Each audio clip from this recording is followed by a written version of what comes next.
और एक दिन पहले लखनऊ कोर्ट में संजीव माहेश्वरी उर्फ जीवा की गोली मारकर हत्या को लेकर बिजनौर पुलिस भी अलर्ट नजर आई। बिजनौर जिला न्यायालय परिसर की सुरक्षा के मद्देनजर एसपी सिटी प्रवीण रंजन सिंह के नेतृत्व में क्यूआरटी और डॉग स्क्वाड की टीम के साथ जजी परिसर में सघन चेकिंग अभियान चलाया गया और संदिग्ध व्यक्तियों की तलाशी ली गई।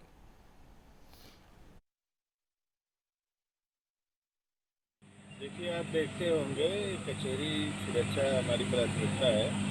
कचहरी में आने वाले वादकारी, सभी एडवोकेट्स और सभी जो जज साहिबान हैं, सब पूरे परिसर की सुरक्षा की जिम्मेदारी हम सबकी है। इसीलिए रूटीन में हम करते रहते हैं चेकिंग।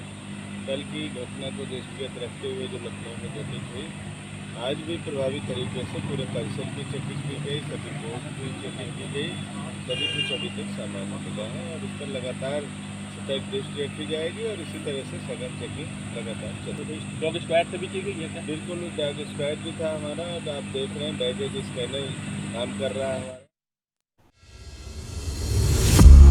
हमारा।